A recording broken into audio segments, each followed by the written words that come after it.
बंसी विभूषित करा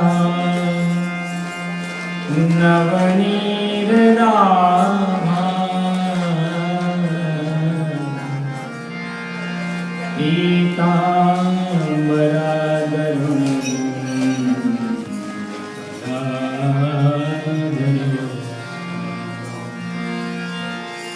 पूर्णेन्दु सुंदर मुखा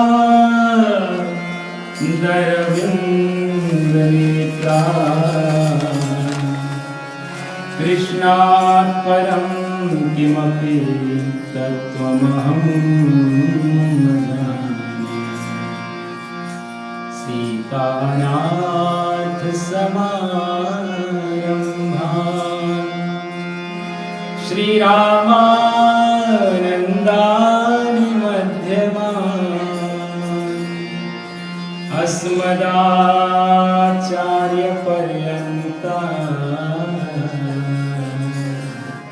वन्दे गुरुपरम्पराम् मूकं करोति वाचालम् पङ्गुं लङ्घयते गिरिं यत्कृपातमहं वन्दे परमानन्दमाधवम्।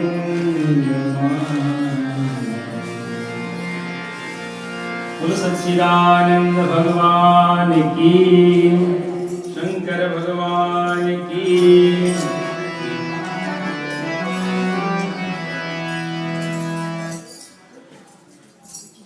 थोड़ा देर और शांति बनाए रखेंगे। अभी शिव का पूजन हम लोगों ने किया, शंकर भगवान की कथा भी सुनी। सोमवार को व्रत करने का क्या फल होता है, उसका क्या अर्थ है, व्रत क्यों करने चाहिए, सब लोग हम लोग जानते ही हैं। थोड़ा सा मैं दो शब्द और बोलूंगा, ज्यादा समय नहीं लूंगा, पहले से हम लोग लेट हैं। देखो, शिव जी की पूजा का अर्थ पता क्या होता है? शिव पुराण के अनुसार शिव का अर्थ है कल्याण करने वाला। शिवम कल्याणम करोति यस्य स शिवः, जो कल्याण करे दूसरों का वही तो शिव है। तो पहली बात तो ये ध्यान में कर लो कि शिव की यदि पूजा करते हो तो दूसरों के कल्याण की भावना हमारे हृदय में आए, तभी मानना कि हमने शिव की पूजा की, क्योंकि वो कल्याण करने वाला है। जिसकी पूजा हम करते हैं उसके गुण धर्म यदि हमारे अंदर नहीं आ रहे हैं, पूजा कहीं ना कहीं अधूरी है, पूजा कहीं ना कहीं कम है। शिव का अर्थ होता है कल्याण करने वाला। दूसरी बात, शिव की पूजा अकेले नहीं, पूरा परिवार के साथ होती है। गणपति की भी पूजा, वीरभद्र की भी पूजा, कार्तिवीर्य की पूजा, कच्छप की पूजा, विष्णु सर्प की पूजा, हनुमान जी की पूजा, शिव परिवार में आते हैं कई लोग, सबकी पूजा होती है। इनके परिवार को यदि आप बहुत गौर से देखो तो देखो, माता जी हैं, उनका वाहन, माता जी का वाहन कौन है? शेर। और पिताजी का वाहन नंदी। तो नंदी माने बैल, शेर और बैल में आपस में कैसा है? यदि शेर बैल को देख ले तो छोड़ेगा? दोनों एक दूसरे के एनिमी है, शत्रु हैं, लेकिन यहां पर बड़े प्रेम से साथ में रहते हैं। दूसरी बात, भगवान भोलेनाथ के गले में है सर्प। इनके पुत्र हैं कार्तिवीर्य। कार्तिवीर्य का जो वाहन है मोर। मोर यदि सर्प को देख ले तो नहीं छोड़ता। सर्प और मोर का बैर है, शेर और नंदी का बैर है, लेकिन भगवान भोलेनाथ के यहाँ बड़े प्रेम से भोजन करते हैं साथ साथ में। शिव की पूजा का अर्थ है कि हृदय से क्लेश, जलन, द्वेष ये निकल जाए तो शिव की पूजा। एक दूसरे के प्रति वैर भाव भुला करके ही पूजा यदि की जाए तो वही सफल होती है, वही कामना पूर्ति करती है। सिर्फ निजी स्वार्थ से यदि पूजा की जाए या दूसरे को हानि पहुंचाने के लिए या मन में कपट भाव रख करके पूजा की जाए तो स्वयं सती माता के पिता ने, शंकर भगवान की पत्नी सती के पिता ने जो पूजा की, देखो क्या परिणाम हुआ। आप सब लोग जानते हैं दक्ष प्रजापति का। भोलेनाथ से सती माता ने कहा कि मेरे पिताजी पूजा कर रहे हैं, मुझे भी जाना है, बहुत बड़ा यज्ञ हो रहा है। तो शंकर भगवान ने सुंदर बात कही, यदि पूजा अपने कल्याण और समाज के कल्याण के लिए की जाती तो सफलता देती है, लेकिन जो स्वयं के कल्याण भी ना हो और सिर्फ दूसरे को हानि पहुंचानी हो या जिसका परिणाम गलत भाव हो, उस उद्देश्य की हुई पूजा सफल नहीं हो पाती और नहीं हुई। तो शिव की पूजा का अर्थ है कि हृदय निर्मल हो, हृदय में प्रेम हो, हृदय शुद्ध बने। उस निर्मल हृदय से जब पूजा की जाएगी वो भोलेनाथ प्रसन्न होंगे। तुलसी बाबा रामायण में कहते हैं, निर्मल मन जन सो मोहि पावा, मोहि कपट छल छिद्र न भावा। जिसका मन हृदय निर्मल हो, एक बच्चे के समान। जीसस ने लिखा है बाइबल में, जो मेरे द्वार में वही आएंगे मेरे स्वर्ग में जो बच्चे हो गए।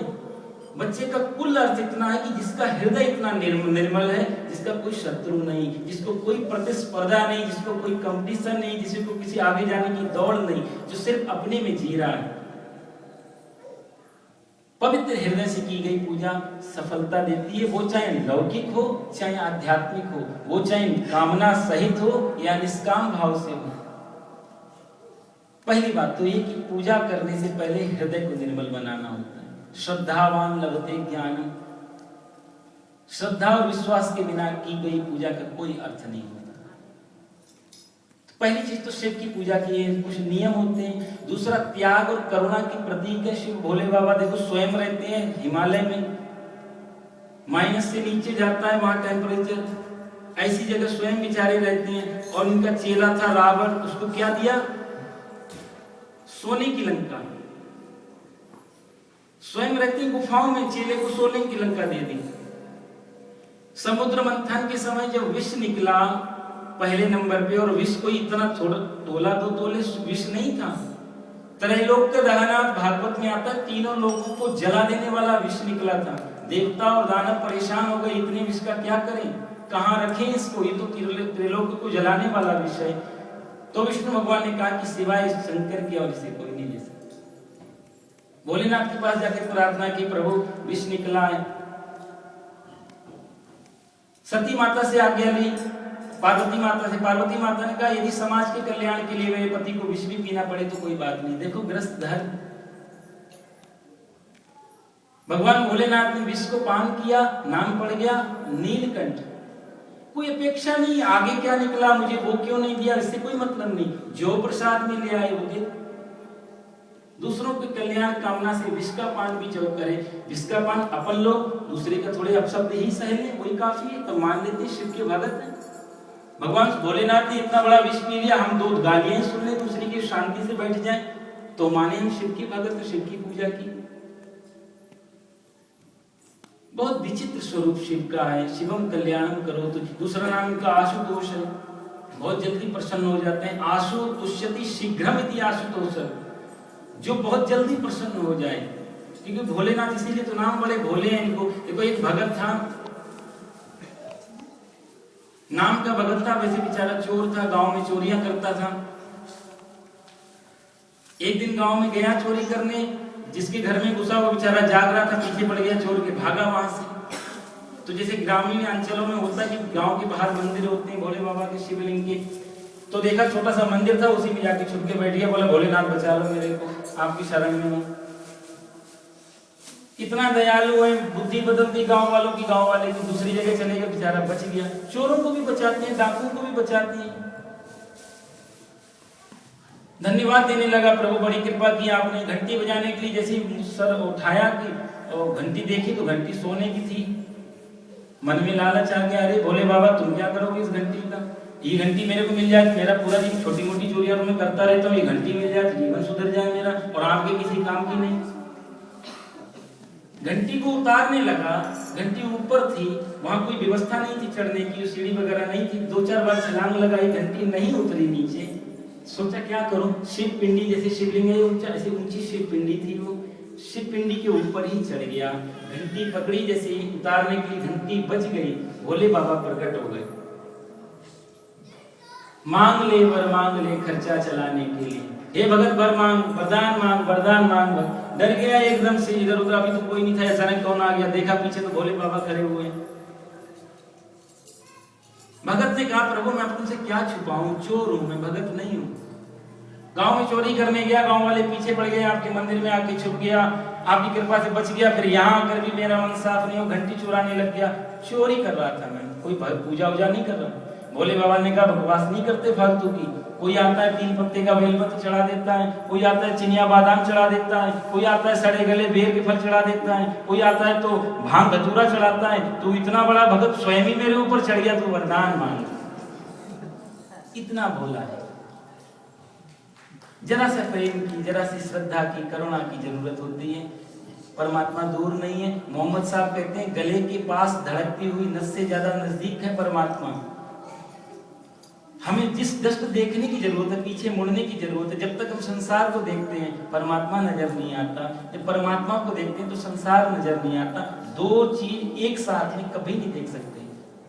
एक सिक्के को, एक पॉइंट्स को आप पूरा नहीं देख सकते एक साथ में, या तो इस तरफ दिखेगा इस तरफ दिखेगा, पूरे पॉइंट्स को कभी देखने की कोशिश करो, नहीं देख सकते। इसी प्रकार संसार परमात्मा दोनों वाला। यदि हम संसार की तरफ वृत्ति बना के रखेंगे तो परमात्मा नहीं दिखाई देगा, और दृष्टि यदि परमात्मा से जुड़ गई तो फिर संसार खो जाता है। दोनों में से प्रेम गली अति सांकरी, जामे दो न समाए। या तो संसार को रख लो या परमात्मा को रख लो, इसमें दो नहीं समाते। इस मैदान में एक ही तलवार जाती है। तो शिव की पूजन में विशेष जरूरत है अपना हृदय निर्मल करने की, पवित्र करके, सब द्वेष भाव निकाल करके, कोई हर प्रतिस्पर्धा निकाल करके तब पूजा की जाए। दूसरा, दूसरे की कल्याण की भावना हमारे हृदय में जब जागृत हो, समाज कल्याण की, समाज में कोई ऐसा अनैतिक कर्म हो रहा है उसके प्रति क्रांति लाने की, ऐसी भावनाएं, परोपकार की भावनाएं जब हृदय में आती हैं तो हमारी पूजाएं असली रूप में सफल होती। ये फिर भी इतने दयालु, जानते हमारी मनोदशा, इतना बड़ा भगत तो नहीं बन सकता, फिर भी कामनाएं पूरी कर ही देते हैं। हम चाहे किसी भी भाव से करें फिर भी कामना पूरी करता है परमात्मा, इतना दयालु, लेकिन फिर भी हम लोग नहीं सोचते। रामायण में आता है भाय कुभाय अनख आलसहु, नाम जपत मंगल दिस दसहु। यदि भाव से, कुभाव से, चोरी से, आलस्य से, द्वेष में, गाली में, किसी भी रूप से यदि परमात्मा का नाम निकल जाता है तो वो कल्याण ही करता है।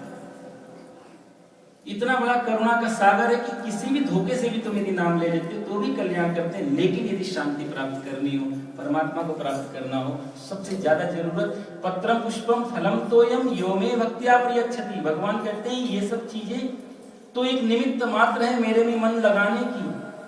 असली चीज तो तुम्हारे अंदर है, मन रूपी। यदि तुम मेरे को हार चढ़ा देते हो तो और कुछ हार की जरूरत नहीं, बाहर के हार की। इसको क्या कमी है? सोने का छत्र चढ़ाओ तो ये क्या करेगा? बड़े बड़े मिष्ठान फलादि चढ़ाओ तो ये क्या करेगा? लेना तो हम ही लोगों ने होता प्रसाद, ये तो कुछ भी नहीं लेते। लेकिन उस माध्यम से फूल चढ़ाने का अर्थ है कि मन, फूल को संस्कृत में सुमन कहा जाता है। सुष्ठुर मना एवं सुमना, अच्छे मन को चढ़ाना ही सुमन चढ़ाना, फूल चढ़ाना। खिले हुए मन को, पूर्ण मन को, पूरा फूल खिल जाता है उसी को चढ़ाते, कली चढ़ाना तो दोष माना जाता है। खिले हुए फूल का यह अर्थ है कि मन में पूर्णता आ गई, कोई कामना नहीं बची। अकामा सर्व कामो वा मोक्ष काम उदार दी। अब कोई कामना नहीं प्रभु, तेरा तुझको अर्पण कर रहा हूं, मेरे को कुछ नहीं चाहिए। जब इस भावना से पूजा होने लगती, धीरे धीरे धीरे धीरे, शुरू में तो सकाम अनुष्ठान होते हैं, लेकिन धीरे धीरे सकाम से जब निष्काम में पहुंचता है, परमात्मा मिलते हैं। सकाम में संसार मिलता है, निष्काम में परमात्मा मिलते हैं। शुरुआत सकाम से होती है, लेकिन पहला स्टेप बढ़ाना चाहिए। यदि नहीं कर पाते हैं तो कम से कम सुन ही लो। पूजा नहीं कर पाओ तो सुन लो, सुन भी नहीं सकते।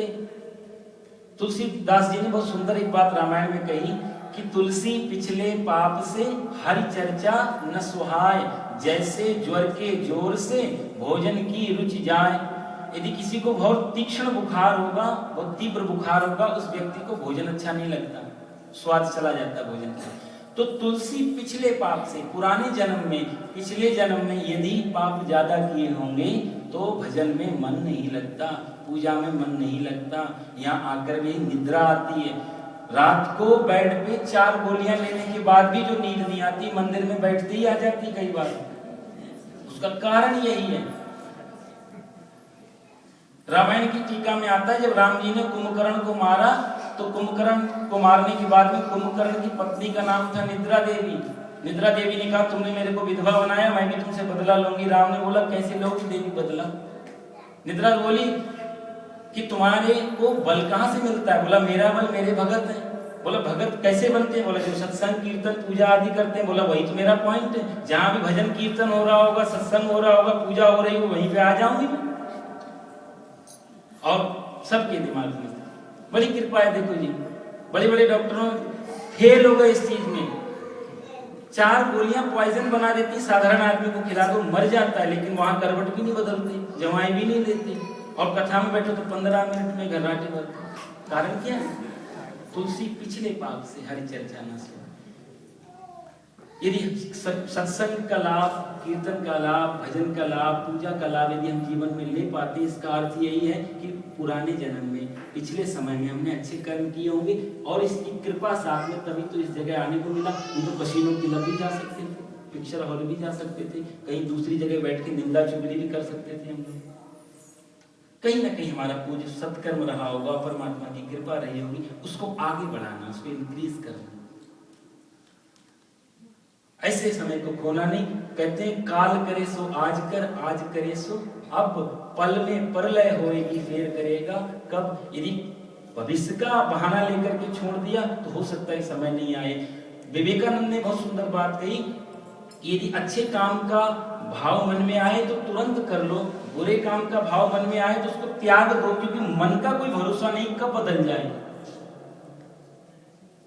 मनोवैज्ञानिक कहते हैं कि यदि आत्महत्या का विचार किसी के मन में आ रहा हो और वो यदि 5 मिनट भी रुक जाए तो वो फिर आत्महत्या नहीं कर सकता, क्योंकि उस समय मन पे भूत सवार होता, मन पानी की तरह बहता जाता है, बदलता जाता है इसका। तो अच्छे काम का विचार हो तुरंत कर लेना चाहिए, बुरे काम का विचार आए टाल देना चाहिए। गुरुजीएफ के बाप ने गुरुजीएफ से कहा था मरते समय, बेटा तू क्रोधी बहुत ज्यादा क्रोध करता है, लेकिन मैं तेरे को क्रोध करने के लिए मना नहीं करता हूँ, 24 घंटे बाद क्रोध कर लेना जब भी क्रोध आना हो। गुरुजीएफ ने अपनी ऑटोबायोग्राफी में लिखा कि मैं जीवन भर क्रोध नहीं कर पाया, क्योंकि 24 घंटे बाद कैसा क्रोध? किसी ने मेरे को अभी गाली दी, अभी मेरे को उसको मारने की इच्छा हुई और बाप ने मेरे से वचन लिया 24 घंटे बाद मारना, 24 घंटे में सब कुछ खत्म हो जाता है। बुरे काम को टालने से टल जाता है, अच्छे काम को टालने से भी टल जाता है। इसलिए अच्छे काम की भावना आती कर लेना चाहिए। और बहुत भाग्यशाली हैं आप लोग। भाग्योदयेन बहुजन्म समर्जितेन सत्संग मम चलवते पुरुषो यदा वै। भागवत में आता है कि अनेक जन्मों का जब भाग्योदय होता है, कई जन्मों का जब भाग्योदय हो, परमात्मा की कृपा हो, तो सत्संग मम चलवते पुरुषो यदा वै। ये सत्संग रूपी परमात्मा का सानिध्य रूपी कृपा का हमें लाभ मिलता है, अन्यथा नहीं। कई बार आकर के भी हम गेट से वापस चले जाते हैं, सत्संग के द्वार से वापस चले जाते हैं। देखो कई बार आप लोगों ने जीवन में अनुभव किया होगा, आप कहीं निकल के जा रहे हो, कहीं कथा हो रही है और पता चल जाए कि यहाँ सत्संग चल रहा है और राम कथा चल रही है, कृष्ण कथा चल रही है, आप सीधे निकल जाते हैं। कोई बात नहीं, सुनिए वही राम रावण सीता, कृष्ण की कथा चलती है तो वही कंस, वही कृष्ण, वही बलराम, वही राधा, निकल जाते हैं। लेकिन यदि आपको पता चल जाए कि कहीं पे लड़ाई हो रही, सामने हल्ला हो रहा है, तो कितना ही जरूरी काम 2 मिनट ब्रेक लेते हैं गाड़ी के, पहले देख तो लें क्या हो रहा है। संसार के प्रति कितना आकर्षण है हमारा, परमात्मा के प्रति कितना विकर्षण है हमारा, ये चीजें जब निकल जाती हैं। संत शास्त्रों में आता है कि कथा भजन चल रही, कोई बड़े सिद्ध महापुरुष आए, 2 मिनट जरूर देना चाहिए। पता नहीं कौन सी बात हमारे जीवन में लग जाए, चुभ जाए और हमारा जीवन बदल जाए। पता नहीं कौन सा झटका, कौन सा क्षण, कौन सी बात हृदय को इतना ज्यादा लग जाए, मन बदल जाए। वृंदावन में कहावत है कि घर वालों की लात और संतों की बात, ये 2 चीजें काम कर जाती हैं आदमी को बदलने में। जब तक घर वालों की लात नहीं लगती, संतों की बात नहीं लगती, तब तक आदमी परमात्मा की शरण में नहीं आता। हम लोग हमेशा इमेजिनेशन पाले रहते हैं कि शायद ये मेरे को सुख देगा, इनसे नहीं मिला तो इससे मिल जाएगा, इससे नहीं मिला तो इससे मिल जाएगा, लेकिन सुख मिलता नहीं। सारे जीवन सुख की दौड़ में हम लोग भागते रहते हैं। सुख मिलता इसलिए नहीं कि हम लोग गलत भाग रहे हैं, अभी तो इसलिए है क्योंकि पत्थर से जैसे तेल नहीं निकल सकता, इस संसार से सुख नहीं मिल सकता है ही नहीं इसमें। अपनी हम कल्पनाएं आगे आगे बनाते रहते हैं, शायद यहाँ पे नहीं मिला तो यहाँ से मिलेगा, यहाँ से सारा जीवन ऐसे गुजर जाता है। बालपन खेलों में खोया, बालकों के साथ में आई तरुणाई तो तरुणी का पति तू बन गया। विषय भोगों में ही तेरा समय फिर जाने लगा, करके मदिरा पान गंदे गीत भी गाने लगा। और जब चौथापन आता है तो अकल शकल सूरत जो भी थी काल सबको खा गए। होश अब आई है जब सब अंग जर्जर हो गए, कांपते हैं हाथ थर थर पैर मानो सो गए। कानों से सुनता नहीं आंखों से दिखता मंद है, देह से शक्ति गई अब चलना फिरना बंद है। उस अवस्था में याद आती है अपना कोई नहीं, सब कुछ माया थी, सब कुछ बेकार था। लेकिन अब क्या करेंगे, शरीर में उतनी ऊर्जा नहीं रही जिससे ध्यान हो पाए, शरीर में उतनी ऊर्जा नहीं रही जिससे इतना बड़ा पूजा और सत्संग हो पाए। क्योंकि दुनिया के प्राप्त करने के लिए, सांसारिक चीजों प्राप्त करने के लिए एनर्जी चाहिए हमें। कितनी एनर्जी चाहिए ये संसारी चीजें लेनी हो तो उस विराट को पाने के लिए विराट ऊर्जा की जरूरत पड़ेगी। युवावस्था से ही शुरू करनी पड़ती है। कई लोग तर्क करते हैं कि महाराज ये तो बुढ़ापे के काम है, बुढ़ापे में कर लेंगे। मैं उनसे पूछता हूँ, जो तुम संसार के काम की नहीं रह जाते तो भगवान के काम की कैसे रह जाओगे? जब तक संसार तुम्हारे काम का था तब तक परमात्मा काम का नहीं था। अब संसार किसी काम का नहीं, संसार हम किस संसार के काम की नहीं तो परमात्मा के किस काम की? सुभद्रा ने कृष्ण से बहुत सुंदर बात कही थी। सुभद्रा से कहा, कृष्ण ने वरदान मांग, तू मेरी सगी बहन है। तो सुभद्रा ने बहुत सुंदर बात कही थी, कृष्ण त्वदीय पदपंकजबंद्यरान्ते अद्यैव में विशति मानस राजहंसा प्राण प्रयाण समये कफवात वित्तई कंठावरोधन विधौ स्मरणं कुतस्ते। हे प्रभु, मेरा मन आज ही आपके पैर के रूपी जाल में फंस जाए। मेरा मन एक राजहंस है, आपके चरण जाल की तरह है, मेरा मन आपके चरण रूपी जाल में फंस जाए। तो कृष्ण ने कहा, सुभद्रा अभी तो तू युवा है, सांसारिक सुख उपभोग कर। अभी से ये लोग थोड़ा मांगते हैं, ये मेरी भक्ति मेरा प्रेम तो लोग तब मांगते हैं जब कोई काम साथ बैठने वाला नहीं होता, पूछने वाला नहीं होता, दुनिया से ऊपर आमता है। सुभद्रा ने बोला, नहीं, मैं उन धोखेबाजों की तरह नहीं, वो धोखे में अपने को भी रखते हैं, दूसरों को भी रखते हैं। क्यों? बोला, प्राण प्रयाण समय कफवात पित्तई, जब प्राणों के निकलने का समय आता है तो वात पित्त और कफ रूपी ये रोग गले को घेर लेते हैं। उस समय राम राम और कृष्ण कृष्ण नहीं निकलता, क्योंकि सारा जीवन संसार का अभ्यास किया तो संसार ही याद आता है, परमात्मा की याद नहीं आती। अंत काले च मामे वो स्मरण मुक्त्वा कलेवरम, भगवान ने कहा है कि अंत काल में मेरे को याद करके जो शरीर को छोड़ेगा मेरे को प्राप्त होगा। लेकिन अंत काल में आएगा तभी जब हमारा अभ्यास पहले से होगा। साल भर जब पढ़ा नहीं तो एग्जाम में लिखेंगे क्या? तो ये अभ्यास करने के लिए पूजा, कथा, सत्संग, प्रवचन, कीर्तन, भजन, ये सब अभ्यास है हमारे। अभ्यास योगेन ततो मामि छाप्तुम धनंजय, अभ्यासेन च कौन्तेय वैराग्येण च गृह्यते। धीरे धीरे अभ्यास से ही उस परम सत्य को हम पा सकते हैं, उस परमात्मा को पा सकते हैं। ज़्यादा टाइम आपका ना लेके एक भजन बोलूँगी, उसके बाद में हमारे आए हुए बहुत सुंदर गाते हैं, माता जी का जगराता करते हैं। माता जी की बड़ी कृपा है और भगवान करे स्वस्थ रहें, सुखी रहें। ये आपको अपने मधुर कंठ से आपको भजन सुनाएंगे। उससे पहले मैं एक भजन बोल के विराम देता हूँ अपनी वाणी को। धन्यवाद। सच्चिदानंद भगवान